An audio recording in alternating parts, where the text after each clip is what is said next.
نعرہ رسالت، نعرہ خلافت، نعرہ حیدری، حضور فیضان حضور غزالی زمان، فیضان کرم حضور غزالی زمان۔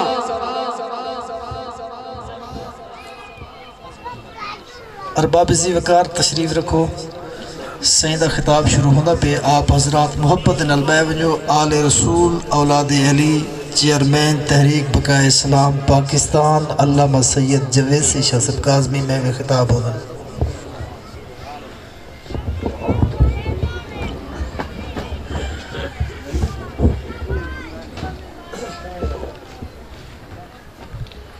نحمده ونصلي ونسلم على رسوله الكريم اما بعد فاعوذ بالله من الشیطان الرجیم بسم اللہ الرحمن الرحیم۔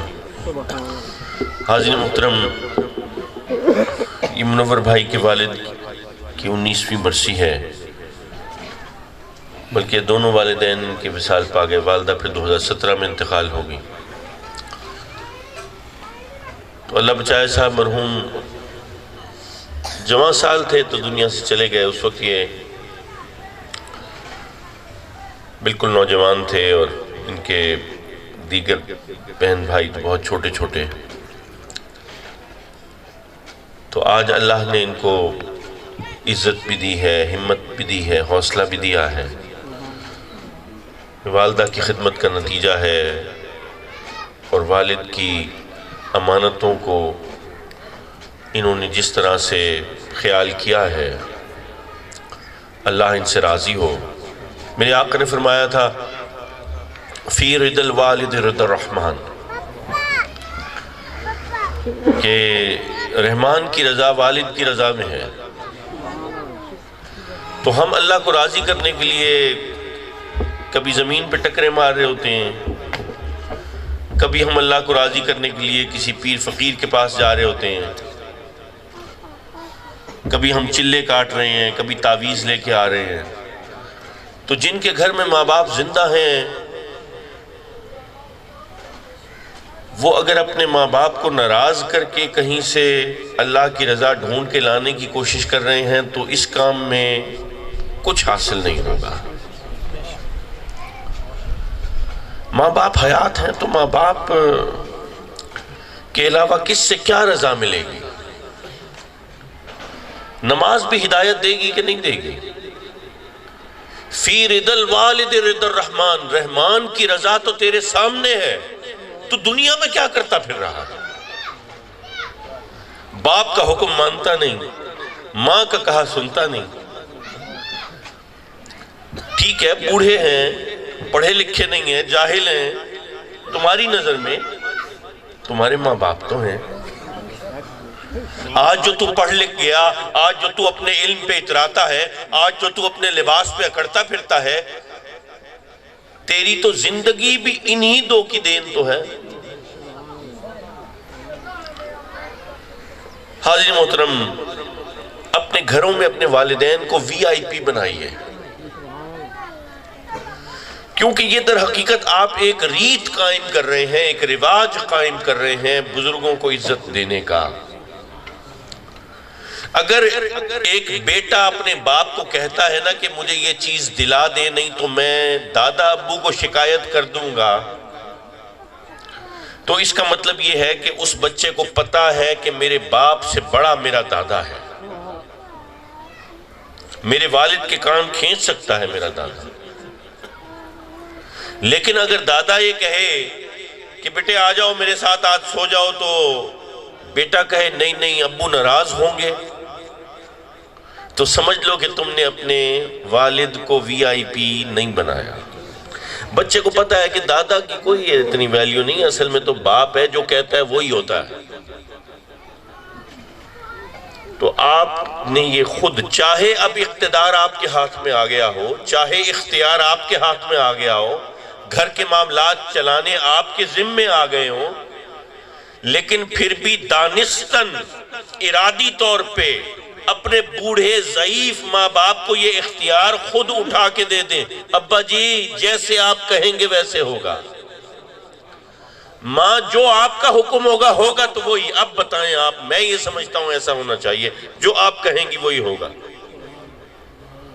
حاضرین محترم، یہ جو بوڑھے لوگ ہیں، یہ کوئی موبائل نہیں ہے پرانا کہ جو استعمال ہوا اب 250 روپے کا بکے گا، چلو گھر میں ہی کسی دراز کے اندر رکھ دو۔ یہ پرانا موبائل نہیں ہوتے ماں باپ، انہوں نے اپنی زندگیوں کو نچوڑ کے ہماری جوانیوں میں بدلا ہوتا ہے۔ تو ان کو وی آئی پی بنائیں، ان کی عزت کریں، ان کا احترام کریں۔ جب والد آئے تو سب لوگ اپنی جگہ چھوڑ دیں۔ ٹھیک ہے، چیئرمین بن گیا، یو سی کا چیئرمین بن گیا بیٹا، باپ سے بڑا تو نہیں ہو سکتا۔ تو آج یو سی کا چیئرمین بنا ہے تو اسی کی دعاؤں کے صدقے بنا ہے، اسی بوڑھی عورت کی دعاؤں کے صدقے، جس کو تو ماں کہتا ہے اور جس کے لیے تو اب کچھ ایک ڈھیلا خرچ کرنے سے گریز کرتا ہے۔ اپنے والدین کو وی آئی پی بنائیے۔ یہ آپ کے گھر میں سب سے اہم شخصیات یہ ہیں، جب یہ راضی ہوں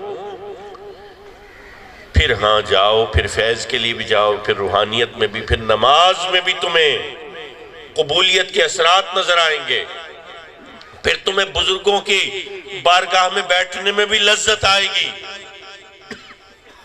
لیکن گھر میں بوڑھی ماں بوڑھا باپ پڑے ہیں، ان کی کوئی اوقات نہیں ہے، وہ اولاد کے غصے کے خوف میں اپنی خواہش کا اظہار نہیں کرتے کہ یہ جوان بیٹے بیٹیاں اگر ہم نے کسی خواہش کا اظہار کیا تو یہ ناراض ہو جائیں گے، ان کو غصہ آئے گا۔ اولاد کے غصے کی وجہ سے اگر تم سے تمہارے ماں باپ اپنی خواہش کا اظہار نہیں کر رہے تو تم کہیں ابھی رب کی رحمت سے دور ہو۔ حاضرین محترم، یہ تربیت کر رہے ہیں ہم اپنی اولاد کی، یہ اولاد سیکھ رہی ہے۔ میرا باپ بڑا ہے میرے دادا سے، تو کل وہ بھی اپنے بیٹے کو یہی سکھائے گا کہ اس کا باپ اس کے دادا سے بڑا ہے۔ یہ آپ نے ہی تو سکھایا ہے، کل پھر اسے اعتراض نہیں کرنا، پھر اس سے گلہ نہیں کرنا کہ بیٹا تو پوچھتا نہیں ہے، کیونکہ آپ نے اس کو بچپن سے سکھایا ہی یہ ہے کہ دادا چھوٹا ہوتا ہے، جس کے ہاتھ میں روزمرہ معاملات ہوتے ہیں وہ بڑا ہوتا ہے۔ یہ طاقت کے پجاری، پھر جہاں پر اس کو طاقت نظر آئے گی وہاں جائے گا، پھر اس کو باہر بھی اگر کوئی اپنے باپ سے زیادہ طاقتور نظر آئے گا تو وہ اس کے پیچھے جائے گا، اس سے زیادہ طاقتور نظر آئے گا۔ طاقت کے پجاری بنائیں گے ہم، ان کو بتانا ہے کہ طاقت کے پجاری نہیں ہیں ہم، طاقت کو نہیں پوجتے، طاقت کی عبادت نہیں کرتے، ہم تابع ہیں تو اللہ کے حکم کے، ہمارے نبی کا کیا فرمان ہے اور ہمارے اللہ کا کیا حکم ہے والدین کے اعتبار سے، وہ ہم نے کرنا ہے۔ حاضرین محترم، یہ تو ہدایت ہے اولاد کے لیے ماں باپ کے حوالے سے۔ ماں باپ کو بھی چاہیے کہ وہ اپنے معاملات کو دیکھیں اور اولاد کے ساتھ یکساں سلوک کریں، لیکن اگر وہ ایسا نہیں بھی کرتے تو بھی اولاد کے لیے ماں باپ کا مقدم ہونا، معزز ہونا پھر بھی لازم ہے۔ بھئی مال ہے نا، باپ کا مال ہے، وہ کسی ایک بیٹی کو دے دے، کسی ایک بیٹے کو دے دے، سب میں برابر تقسیم کر دے، شریعت کے اعتبار سے دے دے۔ ویسے تو زندہ ہوتے ہوئے آپ کو کچھ معاملات بتاتے چلیں یہاں پہ۔ مثال کے طور پہ عام طور سے ہوتا یہ ہے کہ ہم بہنوں کی جب شادیاں ہوتی ہیں نا تو ہم کہتے ہیں اچھا یہ زمین اس کی، اس کے نام کر دیتے ہیں، وہ جب چلی جاتی ہے اس کے نام کر دی۔ اب ہماری سوچ میں یہ ہوتا ہے کہ جو ہمارے والد کا ترکہ ہے جائیداد کا 10 مربع ہے، 10 ایکڑ ہے، 10 کنال ہے، اس میں سے یہ حصہ ہماری بہن کا بنتا ہے، ہم نے اس کو دے دیا، حالانکہ باپ ابھی زندہ ہے۔ جب تک باپ زندہ ہے اس وقت تک اس کا ترکہ بنتا ہی نہیں ہے۔ بھئی ترکہ تو نہیں بنا، تو یہ جو مال ہے، یہ جو زمین ہے، یہ تحفتاً چلی گئی بہن کے پاس۔ اب جب باپ کا وصال ہوا تو جو باپ کے نام پر اس وقت جتنی زمین تھی وہ ترکہ بن گئی. وہ کیا بن گئی؟ ترکہ بن گئی. اب وہ اس کی وراثت بنے گی، اس کے حصے بنیں گے. ان حصوں میں وہ بہن بھی شامل ہوگی جس کو پہلے تم نے توفتاً نام کر دی، انتقال ہو گیا اس کے نام پر. جو نام پر انتقال ہو گیا وہ ترکہ نہیں بنی، کیونکہ وہ تو اب بہن کی ہے، اب وہ مالک ہے. ترکہ صرف وہ زمین بنے گی جو آپ کے والد کی تھی. والد کے جانے کے بعد جتنی اس کی پراپرٹی تھی وہ اس کی جائیداد جو تھی وہ وراثت میں تبدیل ہو گئی. اب لگے گا شریعت کا رول. اس سے پہلے کوئی شریعت کا رول نہیں لگتا. اس سے پہلے تو انسان کی اپنی جائیداد ہے، جس کو چاہے جتنا دے.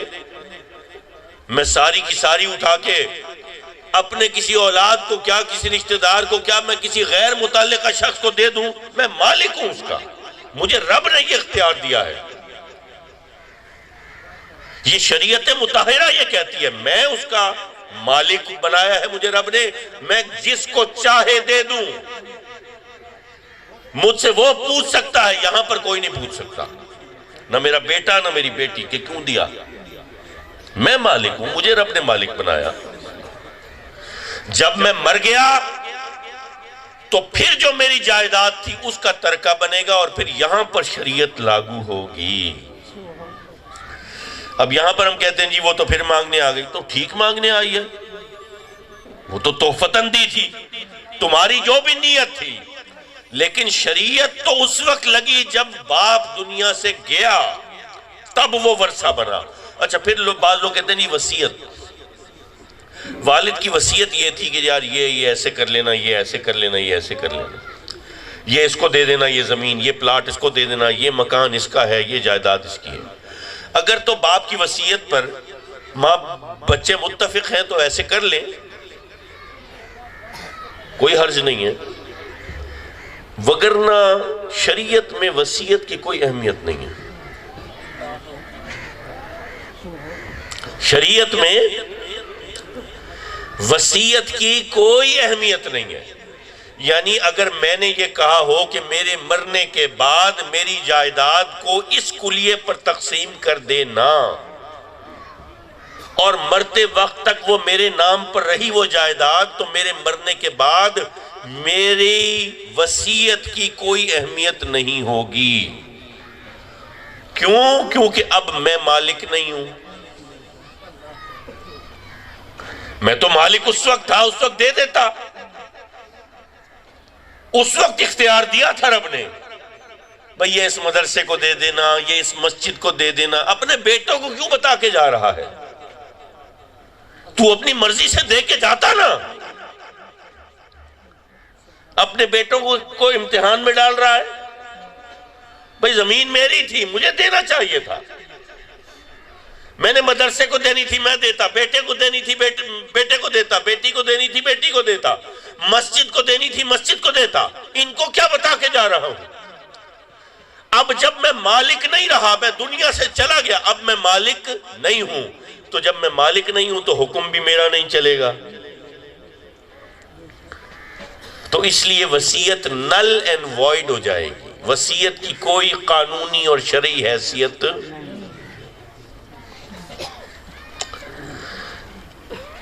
اس کے بعد پھر مالک ورثاء ہے. ورثاء ہے، یہ پھپھی کو دے دینا، یہ چچا کو دے دینا. جو قانونی وارث ہے شرعی طور پر صرف وہ حقدار ہوگا. وہ راضی ہو جائے اپنے باپ کی نصیحت پر یا وصیت پر، وہ ایک الگ بات ہے، وہ اس کی رضا ہے. لیکن شریعت یہاں پر یہ کہتی ہے کہ جو تقسیم کا طریقہ شریعت میں واضح ہے اور بالکل واضح ہے، اور یہ واحد چیز ہے وراثت کی کہ جس کے اندر کسی مسلک میں کوئی اختلاف نہیں ہے. مال کے اوپر ویسے سارے مولوی بھی اکٹھے ہوئے رہتے ہیں، لیکن یہ بات بھی حق ہے، یہ بات بھی حق ہے. قرآن پاک کی وہ آیات جن کے اندر یہ حصے بتائے گئے بالکل واضح ہے، بالکل واضح۔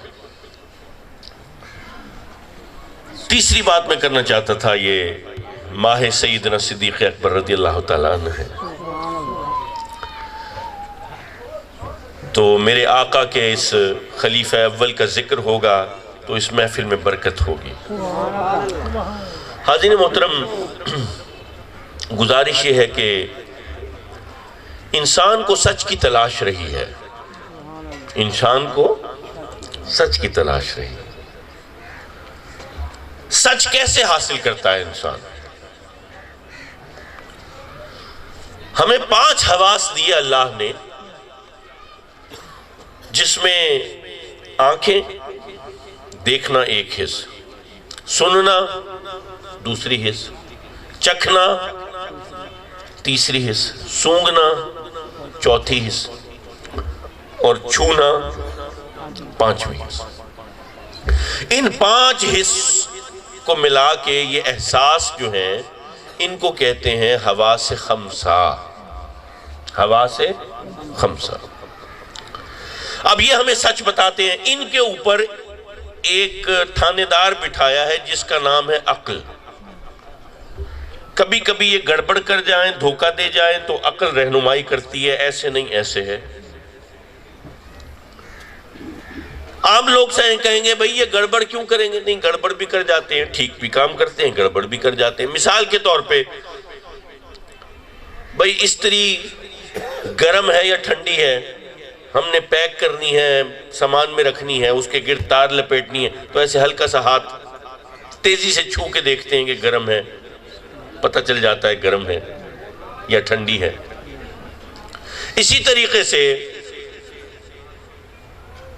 عورتیں کھانے کا ذائقہ چکھ کے بتاتی ہیں کہ بھئی اس میں نمک تیز تو نہیں، ہلکا تو نہیں، تو ہلکا سا لیا ایسے چکھا، نہیں ابھی تھوڑا سا اور کسر ہے، نمک ڈال دو۔ سچ پتہ چل گیا۔ چھونے سے بھی، اس سے بھی، بھئی وقت کیا ہوا ہے؟ یار ابھی گھڑی تو نہیں دیکھی ہے میں نے، لیکن اذان کی آواز آئی تھی، عصر کی اذان، عصر کا وقت ہو گیا بھئی۔ سننے سے کون آیا؟ دروازہ بجا تھا، گھنٹی بجی تھی، کسی کے قدموں کی چاپ سے ہمیں پتہ چل جاتا ہے یہ وہ ہے۔ والد صاحب آئے، ان کا ایک خاص طریقہ کار ہوتا ہے چلنے کا، ان کے پاؤں رکھنے کے انداز سے پتہ چل جاتا ہے اچھا ابو آ گئے، کانوں نے سچ بول دیا۔ حاضرین محترم، اسی طرح سے ہماری آنکھیں، ہماری ناک سونگھنے کی حص، اب یہ گڑبڑ کب کرتی ہیں؟ یہ گڑبڑ بھی کر جاتی ہیں۔ طبیعت خراب ہو، بخار ہو جائے، جیسے آج مجھے ذرا جاڑا لگ رہا ہے اور میری ذرا طبیعت ٹھیک نہیں ہے، اور یہاں آنا بھی ممکن نہیں ہو رہا تھا، بس یہ تو منور بھائی کی محبت اور مولانا عبدالستار صاحب کا خوف کھینچ لایا۔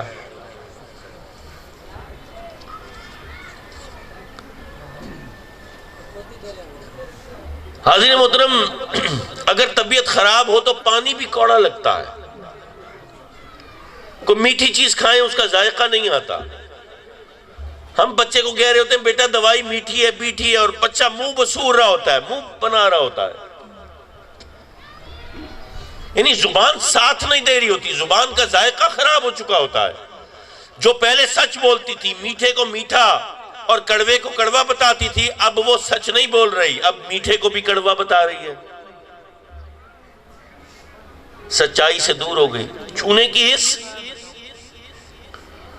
یہ ہاتھ پاؤں سن ہو جاتے ہیں بیٹھے بیٹھے، بعض اوقات اٹھتے ہیں تو چونٹیاں کاٹ رہی ہوتی ہیں جیسے، حالانکہ چونٹیاں تو کہیں نہیں ہوتی، ہاتھ کو دیکھ لیں۔ سوئیاں چبھ رہی ہوتی ہیں، سوئیاں تو نہیں ہوتی، ہاتھ کو دیکھ لیں، جھوٹ بول رہی ہوتی ہیں۔ آپ ایک ہاتھ ٹھنڈے پانی میں اور ایک ہاتھ گرم پانی میں ڈال دیں، 5 منٹ تک دونوں ہاتھوں کو اسی طرح رہنے دیں، اس کے بعد ایک ہی شے کو پکڑیں،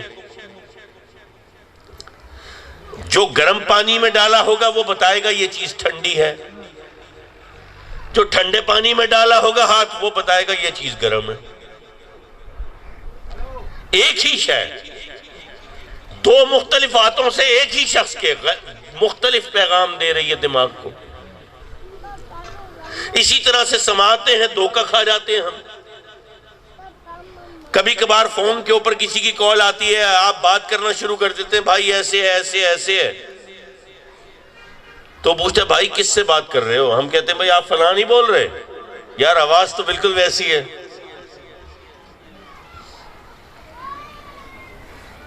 ہمیں بعض اوقات دھوکہ ہو جاتا ہے۔ ایک دفعہ تو میرے ساتھ ایسا ہوا تھا، بچپن میں اٹھا، صبح کا وقت ہونے والا تھا، میں نے جلدی جلدی نماز پڑھی فجر کی۔ جب نماز پڑھی تو دیکھا کہ اندھیرا گہرا ہوتا چلا گیا، رات ہو گئی۔ میں نے ٹائم دیکھا تو مجھے یاد آیا، اوہو یہ تو مغرب کا وقت۔ بس دماغ کو ایسے، جوانی کے دن ہوتے ہیں، نیند کا بھی پتہ نہیں چلتا، کب سوئے کب آئے یاد ہی نہیں تھا۔ میں جب اٹھا تو وقت ایسا تھا، میں نے کہا یار شاید فجر کا وقت ہو رہا ہے۔ اسی طرح سے آنکھیں دھوکہ کھا جاتی ہیں۔ میں اپنے گھر کے باہر ایک چھوٹا سا لان ہے، ادھر بیٹھا ہوں، میرا بچہ فٹ بال کے ساتھ کھیل رہا ہے۔ تھوڑی دیر کے بعد اس کی نظر پڑتی ہے چاند کی طرف، وہ بھاگتا ہوا آتا ہے، بھاگتا ہوا جاتا ہے، کہتا ہے بابا چاند میرے ساتھ ساتھ چلتا ہے۔ میں کرسی پہ بیٹھا دیکھ رہا ہوں، چاند تو ادھر ہی کھڑا ہے، وہ بھاگ رہا ہے دائیں بائیں، بابا دیکھیں میرے ساتھ ادھر آ گیا چاند، بابا دیکھیں میرے ساتھ چاند ادھر آ گیا۔ اور میں دیکھ رہا ہوں کہ چاند تو اپنی جگہ ہے۔ آنکھیں دھوکہ دے دیں، سماعتیں دھوکہ دے دیں، زبان دھوکہ دے دے، سونگھنے کی حس دھوکہ دے دیتی ہے۔ بھئی جو سگریٹ پینے والے افراد ہیں، آپ کو پتا ہے کہ ان کی سونگھنے کی حس کمزور ہو جاتی ہے۔ وہ عام طور سے ان کو کہنا یار گیس کی بو آ رہی، کہتے ہیں اچھا نہیں مجھے تو نہیں آ رہی۔ اور ایک مشہور لطیفہ بھی ہے نا، اسکاٹ لینڈ کے ایک گاؤں میں ایک انگریز خاتون تھی، اس کی نا ایک شادی ہو گئی کہ نالیاں اور گٹر صاف کرنے والے ایک آدمی کے ساتھ۔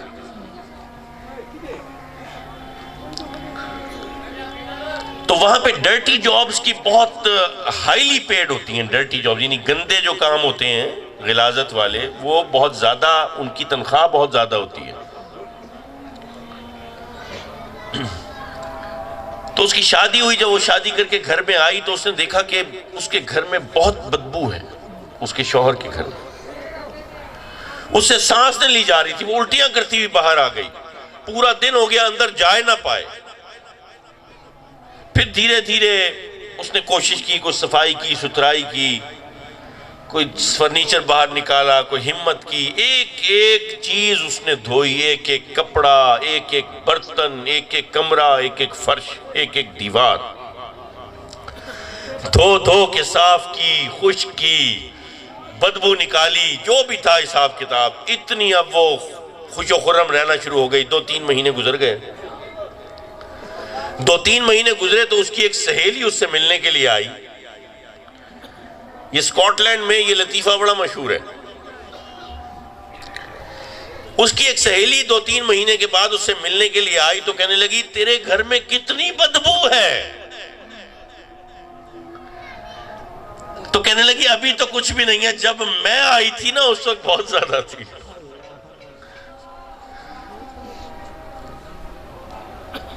دیکھو پہلی بات تو یہ ہے کہ نالیاں اور گٹر صاف کرنے والے کے گھر کو کتنا بھی دھو لو گے پھر وہ ویسا ہی ہو جانا ہے۔ اصل بات یہ تھی کہ اس کی جو سینس آف سمیل ہے، سونگھنے کی حس ہے، وہ کمزور پڑ گئی تھی، وہ ڈی سینسیٹائز ہو گئی تھی، وہ اس بدبو کی عادی ہو گئی تھی۔ اب وہ اس سے سچ نہیں بول رہی تھی۔ یعنی ہمارے پانچوں کے پانچوں حواس قابل اعتبار نہیں۔ کس کا اعتبار کریں؟ بھئی چھونے کا اعتبار کریں گے، ٹھنڈا گرم کا صحیح نہیں بتاتا۔ کان جو ہے وہ ایک استاد کا تھپڑ پڑ جائے تو کان سیٹیوں کی آواز سناتا ہے. بھئی سیٹی بجی ہے نا کانوں میں سب کے, ہمارے تو بجی ہوئی ہے. عام طور سے بائیں کان پہ بجتی تھی, حالانکہ سیٹی کوئی بجا نہیں رہا ہوتا تھا, لیکن وہ کوئی ایسی چیز بجی ہوتی تھی کہ اس کے بعد پھر سیٹی بج رہی ہوتی تھی. کہتے نا ادھر کان پہ وجی ہے تو کیا کہتے ہیں سرائکی میں, تھپڑ گھتیں دے جڑے استاد اوے سیٹی بجتی ہے. تو حاضرین محترم, نہ چھونے کی حس, نہ سننے کی حس, نہ چکھنے کی حس, نہ سونگنے کی حس, نہ دیکھنے کی حس. اندھیرا ہو جائے تو نظر ہی نہیں آتا, نور نہ ہو تو یہ آنکھیں مفلوج. بھئی سب سے زیادہ اعتبار تو آنکھ پہ کیا جاتا ہے نا. پولیس والے کہتے ہیں بھئی کوئی چشمدید گواہ ہے وقوعے کا, سب سے زیادہ معتبر چیز آنکھ. اگر آنکھ کا بھی اعتبار نہیں تو اعتبار کس کا؟ سچ کی تلاش میں انسان سچ کہاں سے پائے؟ ایسا سچ تو مصدقہ ہو, ایسا سچ تو مسلمہ ہو, جس میں دھوکہ نہ ہو, جس میں فریب نہ ہو. تو پھر کیا کہیں عقل کو؟ عقل رہنمائی کرے گی. چلو مان لیا عقل رہنمائی کرتی ہے, سمجھ میں آتا ہے, عقل ہمیں بتا دیتی ہے. ہم گاڑی میں جا رہے ہوں تو اچانک سو جائیں اگر ہم, تو اچانک آنکھ کھلے اور درخت پیچھے جا رہے ہوں تو ہماری عقل کہہ دیتی ہے درخت پیچھے نہیں جا رہے, تمہاری گاڑی آگے جا رہی. عقل رہنمائی کر دیتی ہے. تو کیا عقل کے اوپر اعتبار کیا جا سکتا ہے؟ کیا عقل کے اوپر بھروسہ کیا جا سکتا ہے؟ اگر ہم کہیں کہ عقل کے اوپر بھروسہ کیا جا سکتا ہے تو پھر جو عقل والے ہیں, جو پڑھے لکھے ہیں, جو یونیورسٹیوں سے کوالیفائی ہو گئے, جو پی ایچ ڈی کر گئے, وہ کسی ایک بات پر متفق کیوں نہیں ہوتے؟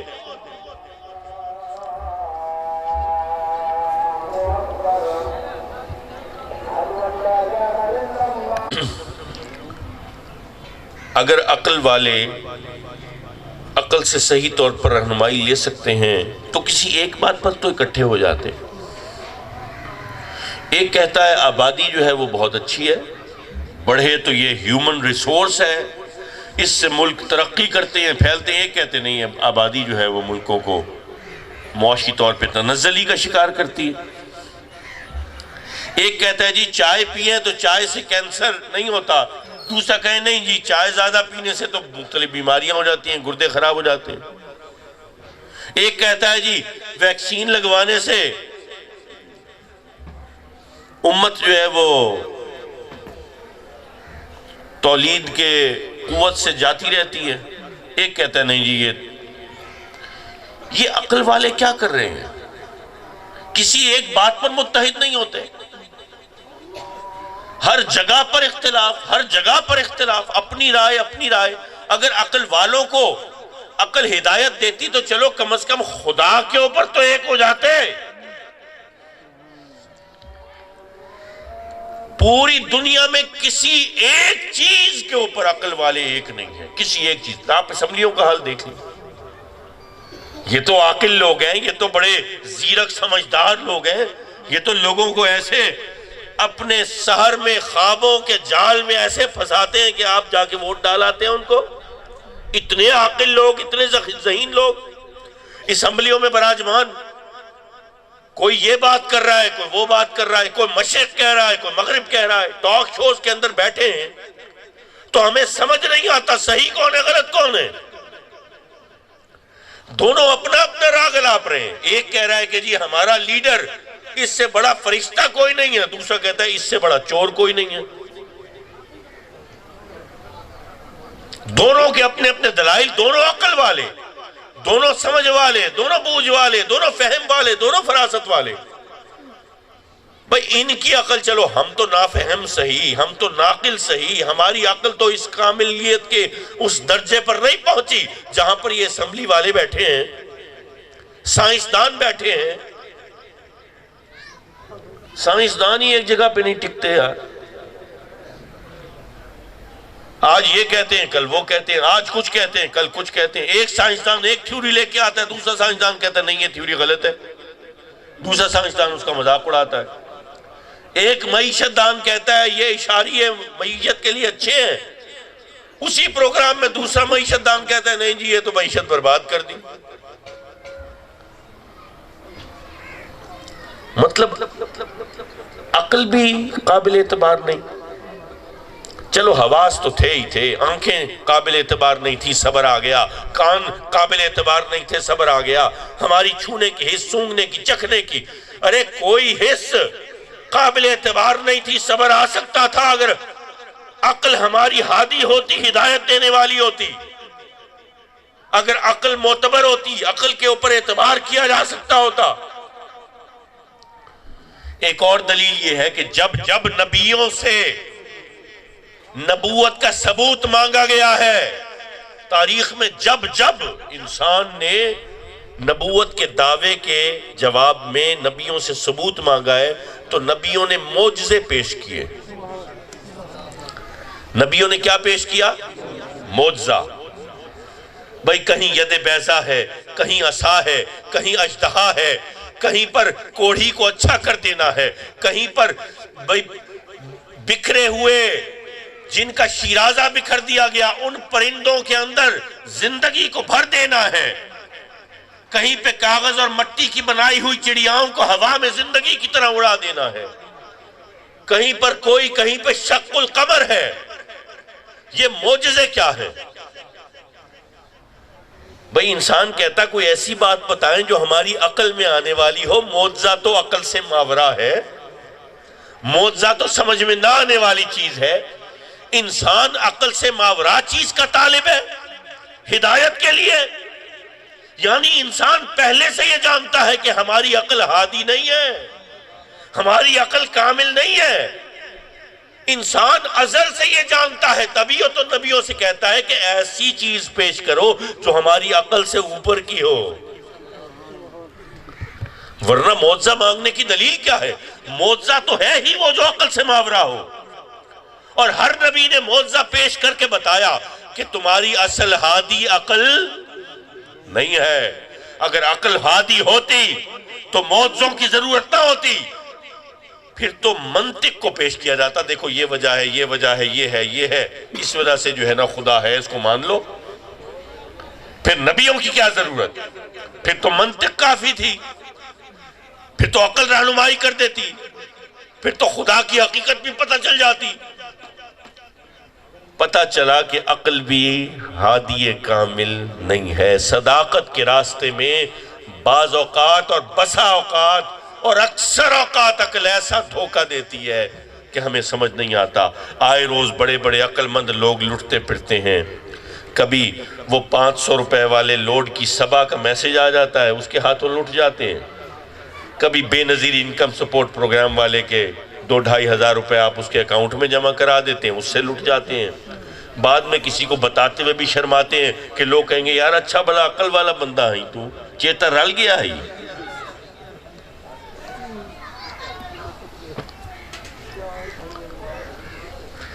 حاضرین مکرم، پھر صداقت ملے تو ملے کیسے؟ سچائی ملے تو ملے کیسے؟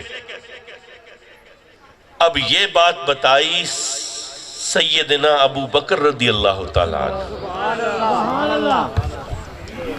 کس نے بتائی؟ سیدنا ابو بکر نے۔ ابھی تک لقب صدیق کا تو ملا ہی نہیں تھا۔ صدیق کا لقب ملا کب ہے؟ یہ ملا ہے معراج کی جب رات گزری ہے اس سے اگلے دن۔ معراج کی رات گزری ہے تو اس سے اگلے دن۔ اب معراج بھی معجزہ، عقل سے ماورا۔ جب عقل ختم، معراج کو کس نے دیکھا؟ کسی انسان نے دیکھا؟ میرے آقا کے علاوہ کوئی انسان گواہ ہے؟ کسی نے جاتے ہوئے سی آف کیا جیسے آپ حج عمرہ پہ جانے والے کو حال پھول ڈالتے ہیں، مبارکبادیں دیتے ہیں، حاجی جاؤ خیریت سے، ہمارے لیے دعا کرنا، ہماری حاضری کا کہنا، ہماری عرضیہ پیش کرنا؟ کسی نے جاتے ہوئے دیکھا تک نہیں۔ کوئی ساتھ گیا، کوئی ہوتا ہے نا کوئی خدمت کے لیے کوئی ساتھ رکھ لیتے ہیں کہ بھئی چلو میرا کوئی سامان اٹھا لے گا، میری جوتیاں پکڑ لے گا، میری کوئی ضرورت کی اشیاء ساتھ لے لے گا۔ کوئی ساتھ بھی نہیں، انسانوں میں کوئی ساتھ نہیں معراج میں۔ جب سرکار واپس تشریف لائے، جب واپس آئے تو کسی نے ریسیو کیا، استقبال کیا کہ حضور معراج سے تشریف لا رہے ہیں، چلو سارے اکٹھے ہو جاؤ؟ نہیں، کسی کو کانوں کان خبر تک نہ تھی۔ یہ تو اگلے دن صبح جب منبر رسول پر استادہ ہو کہ میرے آقا نے فرمایا کہ رات کو مجھے معراج ہوئی، تو اس وقت پتہ چلا، ادھر میرے آقا نے اعلان کیا اور ادھر کافروں کو بات چیت کرنے کا موقع ملا۔ انہوں نے کہا بھئی اس بات کا تو کوئی گواہ نہیں ہے، چلو اس بات کو پکڑ کے جو ہے نا مسلمانوں کے درمیان گمراہی پھیلائی جائے۔ تو یہ ابو جہل اور ان کے ٹولہ جو ہے نا، ان کے دو چار چیلے، یہ کھڑے ہو گئے، کوئی آیا گیا ہو تو اس سے ذرا ہم، کیونکہ نام لقب تو اس کا پڑ گیا ابو جہل، لیکن اصل میں تو یہ بہت بڑا عالم تھا کفار کا، عرب کا بہت بڑا عالم تھا۔ یہ شعر و سخن کہتا تھا، الفاظ اس کے ہاتھوں میں کھیلتے تھے۔ یہ اتنا بڑا عربی دان تھا کہ نثر اور نظم دونوں میں ملکہ رکھتا تھا۔ یہ وہ واحد شخص تھا جس نے قرآن کے چیلنج کو قبول کیا تھا کہ اس کی ایک سورت کی مثل کوئی سورت لے کے آؤ۔ قرآن کا چیلنج ہے نا، اس نے کوشش کی تھی۔ سورہ کوثر جو سب سے چھوٹی سورت ہے، اس کی مثل بنانے کی کوشش کی تھی، لیکن وہ بنا نہیں پایا، آدھی بھی نہیں کر پایا۔ قرآن میں تھا ایک سورت کی مثل کوئی سورت لے آؤ۔ یہ اتنا بڑا عالم تھا، پوری انسانی تاریخ میں آج تک قرآن کی چھوٹی سے چھوٹی سورت کی مثل بنانے کی جسارت کرنے کی کوشش کرنے کی جسارت بھی کسی نے نہیں کی۔ یہ وہ شخص تھا جو اپنے علم کی بنیاد پہ یہ کوشش کیے بیٹھا تھا۔ ہم تو اس کو ابو جہل کہتے ہیں نا، جاہلوں کا باپ، لیکن در حقیقت یہ عربی کا عالم تھا۔ یہ اپنے چیلوں کے ساتھ گھات لگا کے بیٹھ گیا۔ اتفاق کی بات یہ ہے کہ سیدنا ابو بکر تشریف لا رہے تھے، اور ابھی سیدنا ابو بکر رضی اللہ تعالیٰ عنہ کو پتہ بھی نہیں تھا، علم بھی نہیں تھا کہ کوئی اعلان ہو چکا ہے زبان مصطفیٰ صلی اللہ علیہ وآلہ وسلم سے۔ کوئی علم نہیں، کوئی ادراک نہیں۔ ابو جہل بیٹھا ہے، مکہ کی سرزمین ہے نا، ابھی تک مدینہ کی ہجرت ہوئی کہاں ہے؟ تو سیدنا ابو بکر تشریف لا رہے ہیں تو گھیر لیا۔ اچھا ابو بکر یہ بتاؤ کہ اگر کوئی شخص یہ کہے کہ میں راتوں رات اس طرح مسجد حرام سے مسجد اقصیٰ گیا، پھر وہاں سے آسمانوں، اور پھر آسمانوں سے بھی بلند، پھر سدرۃ المنتہا، اور پھر وہاں سے عرش اولا، اور پھر خدا سے ملاقات کر کے میں واپس آ گیا، تو کیا تم مان لو گے؟ سبحان اللہ۔ اچھا اب حضرت ابو بکر رضی اللہ تعالیٰ عنہ نے کیا جواب دیا؟ آپ نے فرمایا پہلے یہ بتاؤ کہ یہ بیان کس کا ہے، یہ دعویٰ کس کا ہے؟ یہ سوال سیدنا ابو بکر کی طرف سے۔ انہوں نے پھر کہا کہ نہیں دیکھو وہ کسی کا بھی ہو، اصل بات تو یہ ہے کہ بھئی ماننے کے قابل ہے ایسا دعویٰ کہ نہیں ہے، کبھی یہ ادھر سے آئیں کبھی ادھر سے آئیں، الغرض کہ وہ یہ بتانا نہیں چاہ رہے تھے پہلے کہ یہ کس کا دعویٰ ہے، یہ کس کا اعلان ہے، یہ کس کا بیان ہے، یہ کس کی زبان اطہر سے یہ الفاظ نکلے ہیں، وہ یہ بتانا نہیں چاہ رہے تھے۔ لیکن جب پیترے بدل بدل کے سوال کیا، اسی سوال پہ آئے کہ یہ بتاؤ کہ کیا تم مان لو گے؟ یہ دعویٰ تسلیم کرنے کے قابل ہے، عقل اس کو سمجھتی ہے، خرد مانتی ہے. بار بار اسی طرف پلٹتے سیدنا ابو بکر رضی اللہ تعالیٰ عنہ کہ نہیں، پہلے مجھے بتاؤ کہ یہ دعویٰ ہے کس کا، پہلے بتاؤ یہ کلام کس کا، پہلے بتاؤ اعلان کس کا. تو و کرہن ان کو بتانا پڑا کہ جس کے نام کی مالا جپتے ہو اور جس کی غلامی کا توق گلے میں ڈالے پھرتے ہو، اسی محمد مصطفیٰ کا یہ کلام ہے.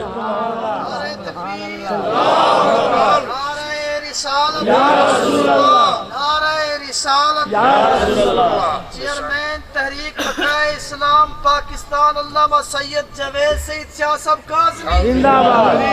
فیضان حضور غزالی زمان زندہ باد. فیضان حضور سید سجاد سید شاہ صاحب کاظمی زندہ باد. اچھا بتا دیا. اب جب بتایا تو سیدنا ابو بکر نے کیا فرمایا؟ سیدنا ابو بکر نے یہ نہیں کہا کہ بھئی یہ منطق کی کسوٹی پہ پورا اترتا ہے، وہ نبی ہیں، وہ دیکھ آئے ہیں، ان کو پتا ہوگا، ان کو علم ہوگا. کوئی بات نہیں. آپ نے فرمایا جو میرے آقا نے کہا سچ ہے. میں گواہی دیتا ہوں، میں گواہی دیتا ہوں. جو میرے آقا نے کہا سچ ہے، جو حضور نے فرما دیا سچ ہے. سچ کی بنیاد تمہاری آنکھ نہیں، صدیق نے بتا دیا. تمہارے حواس خمسہ نہیں، صدیق نے بتا دیا. تمہاری عقل نہیں، صدیق نے بتا دیا.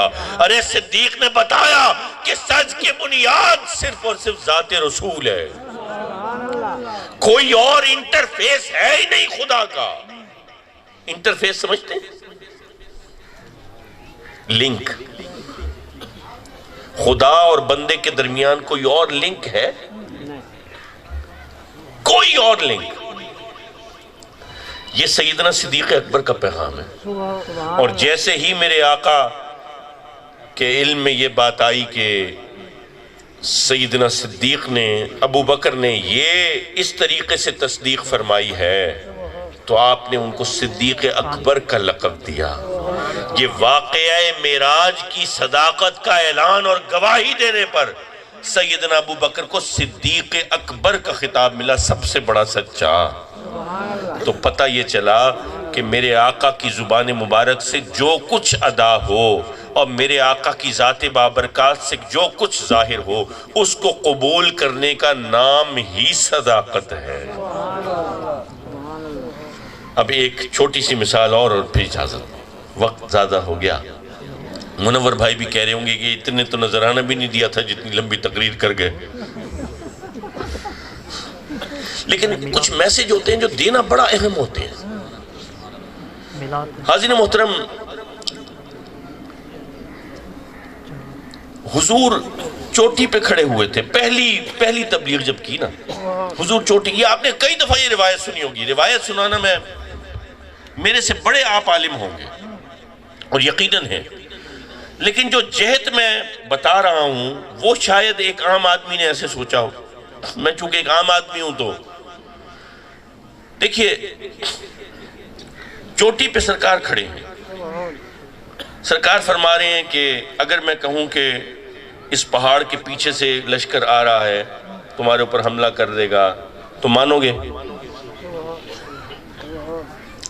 اصل میں سرکار نے کیا فرمایا؟ سرکار نے یہ فرمایا کہ جو میری آنکھ دیکھ رہی ہے میرے منصب اور میرے مقام کی وجہ سے، کیونکہ مکہ کے لوگ تو پہاڑ کے پیچھے نہیں دیکھ رہے، میرے آقا پہاڑ کے اوپر کھڑے ہیں، اور پہاڑ کے اوپر کھڑے ہونے کی وجہ سے ان کی آنکھیں پہاڑ کے پیچھے کا منظر دیکھ رہی ہیں.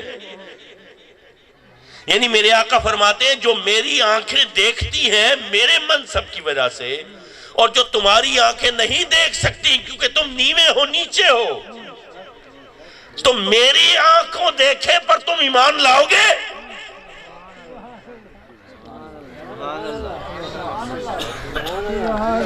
میرے آنکھوں دیکھے پر ایمان لاؤ گے؟ جو میں دیکھتا ہوں، اگر میں کہہ دوں کہ یہ آ رہا ہے لشکر جو میرا آنکھوں دیکھا ہے، کیونکہ پیچھے کا منظر تو تم نہیں دیکھتے، صرف میں دیکھتا ہوں.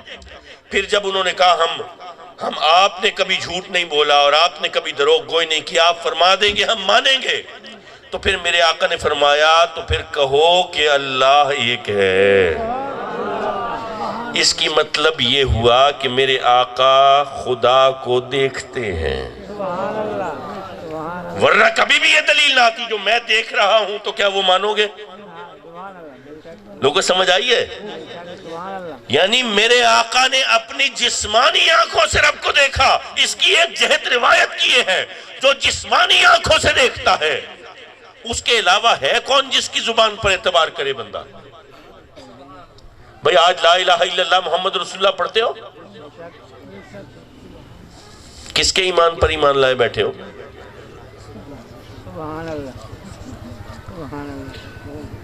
چھوٹی سی ایک بات ہے، دیکھو کتنی بڑی لگے گی۔ ایک بابا تھا کڑک میں گوڈی کر رہا تھا، ہم 3-4 افسر تھے، ہم نے اسے ویسے مذاق کیا کہ چلو اس کو نا ایسے ذرا فلسفے کے گھم چکر دیتے ہیں۔ اسے پوچھا بابا جی، پنجابی بولتا تھا، کہتا ہے بابا جی تسی خدا نو مندے ہو؟ کہنے پتر مننا ہو، مانتا ہوں۔ ایک افسر بولا اندیکھے نو مندے ہو؟ کہنے نہیں پتر میں اندیکھے نو نہیں مندہ، میں تے ویکھے نو مننا ہوں۔ میں تو اندیکھے کو نہیں مانتا، میں تو دیکھے کو مانتا ہوں۔ آنکھیں پھٹی کی پھٹی رہ گئیں، پوچھا کیا خدا کو دیکھا ہے؟ کہنے نہیں پتر خدا نو تے نہیں ویکھیا، پر ایک بندہ آیا سی، انہیں کدی جھوٹ نہیں بولیا، انہیں کیا سی رب ہے۔ پتر تو یہ ثابت کر دے انہیں کدی جھوٹ بولیا ہوئے، میں خدا نو مننا چھڑ دینا۔ یعنی ایمان کی سمپلیسٹی آپ دیکھیں، سادگی ایمان کی۔ آپ کوئی گوڈی کر رہا ہو، اس کو ان پڑھ تو سمجھ سکتے ہیں، جاہل نہیں سمجھ سکتے ہیں۔ لوگوں اس شخص کی ایمان کی سادگی کا عالم دیکھو، وہ کہہ رہا ہے اس ذات سے کبھی جھوٹ ثابت نہیں ہے، جس ذات سے کبھی جھوٹ ثابت نہیں ہے اس کے کہے پر رب کو مانے بیٹھا ہوں۔ آج 1450 سال بعد کیا تم اور میں بھی اسی سچے کے ایمان پر ایمان نہیں لائے بیٹھے؟ کس نے دیکھا ہے خدا کو؟ ذرا سوچو اس ایمان کی حقانیت، اس ایمان کی طاقت، اس تیقن کی سطح پر پہنچے ہوئے یقین کی قوت، جس کے کہے کے اوپر آج سارے کہتے ہیں اللہ ہو، اور مولانا فرماتے ہیں افضل الذکر لا الہ الا اللہ۔ سچائی اس کے دامن میں نہیں ملے گی تو کہاں ملے گی یارو؟ کہاں بھٹکیں گے، کہاں جائیں گے؟ ہزاروں دکانیں لگی ہوئی ہیں، اور سیدنا صدیق اکبر بتا رہے ہیں سچائی کو پکڑنا ہے تو ذات مصطفیٰ کی ہر ہر بات کو حق ماننا ہوگا، ہر ہر بات کو سچ ماننا ہوگا۔ جہاں مصطفیٰ کی ذات کی بات آ جائے اس کے بعد پھر کوئی چوں و چرا نہیں، پھر یہی کہنا ہے جو میرے آقا نے فرما دیا، حق ہے، سچ ہے۔ آج ہمارے ہی درمیان لوگ بیٹھ کے بڑے بڑے جبے اور بڑی بڑی دستاریں پہن کے یہ بیان کر رہے ہوتے ہیں کہ نبی کو کتنا علم تھا اور کتنا نہیں تھا۔ وہ مقام دیکھو اور تو اپنی زبان دیکھ، تو اپنے ایمان کے لیے بھی ان کی زبان کی محتاج تھی۔ آج بیٹھ کے یہ باتیں کریں، آج یہ فیصلے یہاں پر مولوی بیٹھ کر کریں گے کہ میرے آقا کو کتنا اختیار تھا اور کتنا نہیں تھا۔ آج یہ بغیر زیر و زبر کے عربی نہ پڑھ سکنے والے مولوی یہ فیصلہ کریں گے کہ میرے آقا کو کتنا علم تھا اور کتنا علم نہیں تھا۔ تو لوگوں، صدیق اکبر کا یوم منانے سے تم مسلمان نہیں ہو جاتے، صدیق اکبر کا عقیدہ اپنانے سے مسلمان ہوتے ہو۔ اور عقیدہ صدیق یہ ہے جب رسالت مآب صلی اللہ علیہ وآلہ وسلم کی بات آ جائے تو پھر اپنی زبان بند، پھر اپنی سوچ بند، پھر اپنی آنکھوں کو انکار کر دو، پھر اپنی کان، اپنے حواس کو یکسر بھلا دو، پھر اپنی عقل کو درمیان میں نہ لے کے آؤ، پھر اپنی دلیلوں کو پسے پشت ڈال دو، پھر اپنے علم کو کہیں گرا دو، پھر صرف ایک گواہی دو جو نبی نے فرما دیا حق ہے، سچ ہے، سچ ہے، سچ ہے۔ سچائی کو پانے کا اور کوئی راستہ نہیں ہے دوستو، اس کے علاوہ کوئی چارہ نہیں ہے۔ اللہ پاک ہمیں دین کی صحیح سمجھ عطا فرمائے۔ ہاں جی، 23 مارچ 2022 بروز بدھ میرے والد ماجد جو میرے سے پہلے اپنی حیات میں یہاں پہ تشریف لایا کرتے تھے، حضرت پیر قبلہ ہمدرد امت سید محمد سجاد کاظمی رحمۃ اللہ تعالیٰ علیہ، آپ کا عرس 23 مارچ 2022 کو منایا جائے گا ملتان شریف عیدگاہ میں۔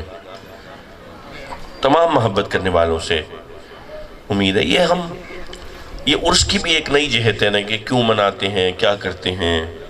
آج کل لوگ بھی اعتراض کرتے ہیں کہ جی یہ ہم اپنے بزرگوں کے لیے، حضرت حضور غوث پاک کے لیے استعمال کرتے ہیں رضی اللہ تعالیٰ عنہ، تو یہ جو دوسرے والے ہیں یہ اعتراض بھی کرتے ہیں کہ یار دیکھو یہ تو صحابیوں کے لیے استعمال ہوتا ہے رضی اللہ تعالیٰ عنہ، اور ہم اہل بیت اطہار کے لیے علیہ السلام کے الفاظ، حضرت امام حسین علیہ السلام، حضرت بی بی فاطمہ سلام اللہ علیہا ایسے استعمال کرتے ہیں۔ تو وہ کہتے ہیں کہ یہ تو نبیوں کے لیے استعمال ہوتا ہے اور فرشتوں کے لیے استعمال ہوتا ہے، علیہ السلام کیوں استعمال کرتے ہیں؟ اچھا، بڑی عجیب بات ہے، ذرا غور کیجئے گا۔ یہ وہ لوگ ہیں جو کہتے تھے کہ نبی ہمارے جیسا، یہ وہی لوگ ہیں جو کہتے تھے نبی ہمارے جیسا۔ اب یہ لوگ کہہ رہے ہیں کہ نہیں، تمہارا پیر صحابی جیسا نہیں ہے۔ میری بات سمجھ رہے ہو؟ جو لوگ یہ کہتے تھے بھئی نبی ہمارے جیسا ہے، وہی لوگ یہ کہہ رہے ہیں نہیں، تمہارا پیر صحابی جیسا نہیں ہو سکتا۔ ہم نہیں کہہ رہے ہمارا پیر صحابی جیسا ہے، ہم تو صرف یہ کہہ رہے ہیں کہ یہ دعائیہ کلمات مستعمل ہیں، اور یہ ائمہ اربعہ میں سے بھی استعمال ہوا، انہوں نے بھی استعمال کیا، ان میں سے ایک امام نے استعمال کیا علیہ السلام کا لفظ، ہمارے بزرگ استعمال کرتے رہے اہل بیت اطہار کے لیے علیہم السلام کا لفظ، تو یہ مستعمل بھی ہے۔ اور ہم کسی پیر کو، کسی ولی کو درجہ صحابیت یا درجہ نبوت پہ فائز نہیں کرتے۔ ہمارا پیر کتنا معظم اور کتنا مکرم اور کتنا بڑا بھی ہو، ہم کبھی بھی اس کو مقام نبوت نعوذ باللہ ثم نعوذ باللہ دینے کا سوچ ہی نہیں سکتے۔ یہ الگ بات ہے کہ ہم اپنے مرشدوں کا اتنا احترام کرتے ہیں کہ تم ڈر جاتے ہو کہ یہ نبی کا کتنا احترام کریں گے۔ ہم اپنے نبی کی صرف عبادت نہیں کرتے، اس کو سب کچھ مانتے ہیں، اس کی عبادت نہیں کرتے، کیونکہ یہ عبادت کرنا شرک ہے۔ عبادت صرف الہ کی، معبود کی، اور یہ پیغام بھی کس نے دیا؟ ہمارے نبی نے۔ تو حاضرین محترم، 23 مارچ کو میرے بابا کا عرس شاہی عیدگاہ ملتان میں ہے۔ اس حوالے سے اگر کسی صاحب کے دل میں کوئی، کیونکہ یہ ایک پورا سبجیکٹ ہے، شرک جو ہے نا، شرک جو کانسیپٹس ہمارے اندر رائج ہیں اور کر دیے گئے ہیں غلط ترجمہ قرآن کی وجہ سے اور غلط تشریحات کی وجہ سے، اور اس سے امت میں انتشار پھیلانے کی کوشش کی گئی، اور پھر آپ نے دیکھا یہ بم بلاسٹ، یہ بھی کل ایک لاہور میں ہوا، کبھی کیا اختلاف، کبھی کیا انتشار پیدا کر کے۔ تو اس کے اوپر پوری ایک ڈیبیٹ ہو سکتی ہے۔ اگر کسی کے پاس کوئی سوالات ذہن میں ابھر رہے ہوں تو وہ مجتمع کریں، رابطہ کریں، انشاءاللہ تعالی اللہ کے حکم سے تسلی بخش جواب دینے کی پوری کوشش کی جائے گی۔ وما علینا الا البلاغ۔ اللہم صلی علی محمد وعلی آل محمد بارک وسلم۔ حاضرین محترم، صمیم قلب سے دعا فرمائیں۔ ایک بیٹے کی کاوش ہے اپنے والدین کے ایصال ثواب کے لیے، تو وہ کتنے نیک سیرت ماں باپ تھے جن کی زندگی اتنی اچھی گزری کہ آج ان کے اولاد ان کے لیے صدقہ جاریہ کا باعث ہے۔ میں دعا کرتا ہوں کہ میرا اللہ اس محفل کو قبول فرمائے، اس میں تلاوت کلام پاک ہوئی، نعت رسول مقبول پڑھی گئی، اور جو کچھ کہا گیا، جو کچھ سنا گیا، جو کچھ مال خرچ ہوا، جو کچھ اہتمام ہوا، میرا اللہ سب کو قبول فرمائے، کیونکہ یہ اس کی رضا، اس کی خوشنودی، اس کی بندگی کے اظہار کے لیے اور اپنی کم مائیگی اور اس کی بڑائی بیان کرنے کے لیے سب کیا گیا اہتمام۔ میرا اللہ اس کو قبول فرمائے اور اس کا ثواب اپنے حبیب کریم اور میرے آقا حضور سرور کونین، سرور کائنات، سید الانبیاء، امام الانبیاء، روح کائنات، وجہ وجود کائنات، حضرت محمد مجتبی احمد مصطفیٰ علیہ الصلاۃ والتسلیم کی عظمت والی بارگاہ میں پہنچا کر آپ کے وسیلہ جلیلہ سے تمام مرسلین، نبیین، صدیقین، شہداء، صحابہ کرام، صحابہ کبار، اہل بیت اطہار، ازواج مطہرات، عطرت پاک، خلفائے راشدین، عشرہ مبشرہ، تابعین، تبع تابعین، اغواس، اقطاب، نجبہ، نقبہ، جملہ سلاسل عالیہ کے بزرگان دین اور تمام نفوسائے قدسیہ کی پاک زوات کو پہنچ کر بالخصوص جناب احمد بخش صاحب مرحوم، اللہ بخش صاحب، اللہ بچائے صاحب مرحوم و مغفور، اور ان کی اہلیہ محترمہ، اللہ پاک دونوں اصحاب کی، دونوں میاں بیوی کی مغفرت فرمائے، دونوں میاں بیوی کی مغفرت فرمائے، دونوں میاں بیوی کی مغفرت فرمائے۔ میرا اللہ ان کے روحانی درجات کو بلند فرمائے، بلند فرمائے۔ قاری محمد آصف کے والد ان کے لیے احسان ثواب کے لیے، قاری محمد آصف صاحب کے احسان ثواب کے لیے اللہ پاک قاری محمد آصف صاحب کو ان کے درجات بلند فرمائے، ان کی بخشش فرمائے، ان کے منازل اخروی کو آسان کرے اور ان کی قبر کو جنت کے باغوں میں سے ایک باغ میں تبدیل فرمائے۔ یہ میں منور بھائی کے والدین کے لیے دعا کرتا ہوں، میرا اللہ ان کی لحد کو عیشت الرادیہ میں تبدیل فرمائے، عیشت الرادیہ میں، ان کی قبروں میں جنت کی کھڑکی کھول دے، ان کی قبروں پر اپنی رحمت کے نور کی بارش نازل فرمائے، وہ ایسا نور ہو کہ قیامت تک دونوں والدین کی قبریں اللہ کی رحمت کے نور سے چمکتی رہیں اور ان کی اولاد، جمی اولاد قیامت تک چلتی رہے اور ان کے لیے صدقہ جاریہ بنی رہے، قیامت تک چلتی رہے اور قیامت تک صدقہ جاریہ رہے۔ اللہ پاک منور بھائی ان کے تمام بہن بھائیوں کو متحد اور متفق فرمائے، متحد اور متفق فرمائے۔ شفیق صاحب کی والدہ علیل ہیں،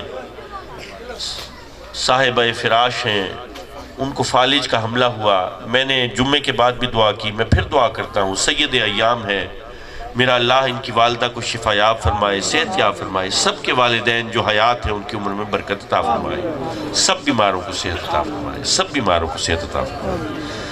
میں تمام حاضرین کے لیے دعا کرتا ہوں کہ آپ تشریف لائے، آپ نے ساتھ دیا اس محفل میں، آپ کی حاضری، آپ کے جو بزرگ دنیا سے چلے گئے، محبت کرنے والے، چاہنے والے، کسی کا بھائی، کسی کی بہن، کسی کے بزرگ، ان سب کی بھی مغفرت فرما دیں اور ان سب کی بھی قبروں کو اپنی رحمت کے نور سے منور کر دیں۔ میرا اللہ ان کو بھی قیامت کے دن بخشے ہوا میں اٹھائے، جن کو بغیر حساب کے میرا اللہ جنت میں داخل فرمائے گا، میرا اللہ ان میں سے اٹھائے۔ میرا اللہ آپ کی زندگیوں میں برکت عطا فرمائے، آپ کی مشکلوں کو آسان فرمائے، آپ کے رزق روزی میں برکت عطا فرمائے۔ میرا اللہ سب بیماروں کو شفا یاب فرمائے، سب دکھیاروں کے دکھ دور کر دے، سب درد مندوں کے دردوں کا مداوع فرما دے، سب کے حلال رزق میں خیر عطا فرما دے، سب کو اچھا روزگار عطا فرمائے۔ جو کسی مشکل اور پریشانی میں ہے، چاہے ہماری اپنی کسی غلطی کوتاہی کی وجہ سے ہم مشکل میں پڑے ہوں، میرا اللہ ہمیں اس سے بھی نجات عطا فرمائے، اور اگر ہمیں اپنے معاملات اور اپنے اعمال کو سدھارنے کی ضرورت ہے تو ہمیں اللہ اس کی طاقت دے دے، اس کی توفیق دے دے۔ جو غلطیاں ہم کبھی کبھار کرتے ہیں میرا اللہ ہم سے کبھی نہ دہروائے۔ علامہ عبدالستار صاحب سعیدی کے دادا اور علامہ عبدالستار سعیدی صاحب کے والد دونوں یہاں پہ موجود ہیں، دونوں بزرگ موجود ہیں، اور دونوں کی عمروں میں بھی کم سا فرق لگتا ہے۔ میرا اللہ ان دادا کی عمر میں بھی برکت عطا فرمائے، والد کی عمر میں بھی برکت عطا فرمائے۔ میرا اللہ آپ کو پڑ پوتے پڑ پوتیوں کی خوشیاں دکھائے۔ میرا اللہ علم کا یہ سلسلہ چلتا رہے نسلوں میں، نسلوں میں اللہ پاک عالم پیدا فرمائے اور علم کی مسندوں پر براجمان فرمائے، اور اس علم کو میرے آقا کی روحانی قرب کا وسیلہ کر دے۔ میرا اللہ ان بزرگوں کی وجود کی برکتیں حاصل کرنے والا بنائے، ان پوتے پوتیوں کو ان کی قدر کرنے والا بنائے، میرا اللہ ان کی خدمت کرنے والا بنائے، میرا اللہ سب کے بزرگوں کی خیر فرمائے۔ میں تحریک بقائے اسلام کے مبارک پور چیپٹر کے صدر جناب ماسٹر محمد امین صاحب سعیدی، ان کے لیے دعا گو ہوں، اللہ پاک ان کو عزتیں عظمتیں عطا فرمائے۔ جو بوجھ ان کے کاندھوں پر ہے میرا اللہ اس کو ہلکا کر دے، اس کو ہلکا کر دے، اس کو اتار دے۔ میرا اللہ ان کے آل اولاد کی خیر فرمائے۔ اسی طرح سے میرے سب بھائی یہاں مبارک پور کے خصوصی طور پہ اور احمد پور شرقیہ تحصیل کے بالعموم سارے کے سارے پیر بھائی، نواز بھائی بیٹھے ہیں، خادم بھائی بیٹھے ہیں، اور یہ سب محبت کرتے ہیں۔ پھر ڈاکٹر صفدر صاحب ہمارے، وہ ان کا آپریشن ہے، کوئی پتے کی پتھری کا بتایا ہے مجھے ابھی خادم بھائی نے، تو اللہ پاک ان کو بھی شفا یاب فرمائے، صحت یاب فرمائے۔ ماسٹر امین صاحب کے کولیگز تشریف لائے ہیں، ماشاءاللہ یہ تعلیم کا سلسلہ ہے، اساتذہ کرام بیٹھے ہیں، اور جس جگہ پر اساتذہ کرام بیٹھے ہوں وہاں پہ ویسے برکت ہوتی ہے، شیطان وہاں سے بھاگ جاتا ہے۔ تو علم کی مسندوں پر براجمان اور علم کے تحفے دینے والے اور علم کا نور تقسیم کرنے والے اصحاب جہاں پر ہوں، میرا اللہ ان کی آمین پر میری ان دعاؤں کو ہم سب کے حق میں قبول فرمائے۔ میں بے اولادوں کے لیے دعا کرتا ہوں، بے اولادی بڑا دکھ ہے۔ ایک تو یہ ہے لوگوں، کسی کو بے اولادی کا تانا نہیں مارنا، چاہے سخت دشمن کیوں نہ ہو، بے اولادی کا تانا نہیں مارنا۔ یہ طریقہ کافروں کا تھا، اور میرے آقا کو کہتے تھے وہ ابتر، یعنی کہ جس کی اولاد آگے نسل نہ چلے۔ تو میرے رب نے فرمایا ان شانئک هو الابتر، آپ کا دشمن ہے جو بے نام ہوگا، بے مراد، بے نشان، بد نسلہ، بے نسلہ ہوگا۔ تو کسی کو بے اولادی کا تانا مسلمان کا، امتی، میرے آقا کے امتی کا شیوا نہیں ہے۔ میں دعا کرتا ہوں میرا جو خواہشیں آپ بھولی بیٹھے ہیں، میرا اللہ تو جانتا ہے کہ آپ بھول گئے ہیں، میرا اللہ وہ بھولی ہوئی خواہشات بھی قبول فرمائے، اور جو غم اور جو دکھ جو اب آپ کو یاد بھی نہیں ہے، یہاں سے جانے کے بعد یاد آئیں گے، میرا اللہ وہ غم اور دکھ بھی دور کر دے۔ میں دعا کرتا ہوں کہ زندگی اسلام پر ہو مولا، اور خاتمہ ایمان پر ہو۔ حاجی رحیم ایڈوکیٹ صاحب بیٹھے ہیں، منور بھائی کے چچا ہیں، میں دعا کرتا ہوں میرا اللہ ان کو آباد فرمائے، اور ان کی عمر میں برکتیں عطا فرمائے، اور ان کی بڑائیاں سرداریاں سلامت رکھے، ان کا نظام چلتا ہنستا بستا رہے۔ میرا اللہ یہ دعا پنڈال میں موجود سب حاضرین کے حق میں قبول فرمائے۔ میرا اللہ میرے آقا کی غلامی میں اٹھائے، میرے آقا کی غلامی کے صدقے میرے آقا کی شفاعت سے بہرمند فرمائے۔ آمین آمین آمین۔ وصلی اللہ تعالی علی خیر خلقہ ونور عرشہ وزینت فرشہ محمد وعلی آلہ واصحابہ اجمعین برحمتک یا ارحم الراحمین۔